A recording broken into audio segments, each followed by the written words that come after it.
This is a shocking story. I had been friends with Maria for many years during high school. She was almost like a sister to me. We helped each other get over heartbreaks and defended each other against mean classmates. But Maria had problems at home. She and her parents didn't get along, and on her 18th birthday, they kicked her out. That's why she asked me if she could move into my home for a few days. She was my best friend, so of course, I said yes. And for the next few weeks, my dad paid for all her meals and other expenses. You see, my parents had divorced several years earlier, after my dad had received a big promotion at work.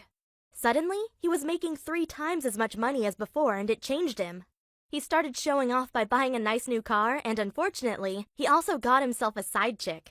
When my mom found out about her, she immediately broke up with my dad. To this day, I haven't forgiven my dad for betraying my mom. But since then, he also became an even bigger jerk. So what happened next shouldn't have surprised me. I was gone for the weekend to attend a soccer tournament, and when I came back, my best friend Maria had a big smile on her face and said she needed to talk to me ASAP. She said, "You won't believe what happened last night. Your dad and I watched a movie together, and then we had a few drinks and got to know each other, and that's when it happened." I said, "When what happened?" And Maria said, "Well, we made out a bit and then we went a bit further. But I spare you the details. I mean, he is your dad." Okay, that wasn't just gross, it was dangerous. Because I knew that Maria had exploited her ex-boyfriends in the past. One time, she asked one of them to give her $1,000 so she could go to the dentist to have her tooth pulled out. Her poor boyfriend only had $500 in savings, so he sold his computer to give Maria the $1,000. But Maria never had a toothache and broke up with the guy the next week without giving him his money back. And I have many other stories where she cheated on her boyfriends. So of course, I didn't want her to date my dad, especially because she knew he had a lot of money. I mean, Maria was clearly a gold digger. And after her parents had kicked her out, she was probably on the lookout for financial security. And my dad was her target. Well, the next weekend, they officially announced to me that they were dating. And to celebrate their relationship, they drove in my dad's sports car from Los Angeles to Las Vegas to spend the weekend there. When Maria came back, she told me about all the things she had done with my dad, including losing $20,000 at a casino and renting a hotel suite for $2,500 per night. She ended her story with, "I didn't know your dad had that much money." Oh my God, she was such a gold digger. And that's why I went to my dad and told him how Maria only liked him for his money. But my dad responded, "Oh, sweetie, don't worry. Daddy got this." Yeah, sure. I kind of felt betrayed by Maria. I had brought her into my home for shelter, and now she was taking advantage of my idiotic dad. To make things worse, since they were officially dating, she acted like she had more rights than me. She even used my dad's sports car to drive around shopping. Of course, I was never allowed to drive that car. But now it was too late to kick her out. I knew my dad wouldn't allow it. But I still had hope. Because my dad is as much of a jerk as Maria, so it was only a matter of time until my dad would start mistreating her. But for the next few weeks, they continued dating and Maria was enjoying her new rich life. One day she came up to me all excited and said, "Guess what? Guess what? Your dad just had another promotion at work, and now he's the chief financial officer at his company, which means his salary doubled." Oh gosh, how could my dad like this girl? She was so shallow and only cared about his money. It shouldn't have been a surprise to anyone when Maria accidentally got pregnant 2 weeks later. My dad completely freaked out and screamed, "No, no, no, that can't be true." He was devastated because he knew he would have to pay child support for the next 18 years. I gotta be honest, my dad got what he deserved. But Maria deserved none of it. I had offered her help, and in exchange she took advantage of my family and took our money. And after Maria got pregnant, she completely stopped seeing my 51-year-old dad. He was suddenly too old for her taste. That's why she somehow moved back in with her parents, and after the baby was born, she and my dad negotiated how much child support he had to pay. Of course, I was curious and asked my dad on what figure they had agreed on, but he refused to tell me, so I had to ask Maria over text. She immediately wrote back $14,000 per month. What? That was more than twice the US average salary. And all she had to do is take care of a baby? I was so mad at her. But it got worse. Apparently, Maria wasn't satisfied with the money she received. She tried to blackmail my dad. She said she would neglect the child unless he'd pay her $25,000 per month.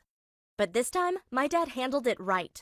He talked to Maria in a room and begged her not to extort him. But she said very clearly that my dad either gave her the money or the baby would suffer. But of course, my dad was filming the conversation with a hidden camera, so it was easy for him to sue Maria afterward. And trust me, she got her justice. Not only did she go to prison for 1 month, but she also lost custody of her child. Which means my dad doesn't have to pay her child support anymore. Instead, my dad decided to pay me $10,000 a month to raise my half-sister, because he is too busy working. But I'm also busy going to college. So I hired a maid, and now I'm paying her $3,000 per month to take care of my half-sister during the day so I can get a college degree. And in the evening, I take over. I gotta admit, I really love my cute stepsister, even though she has horrible parents.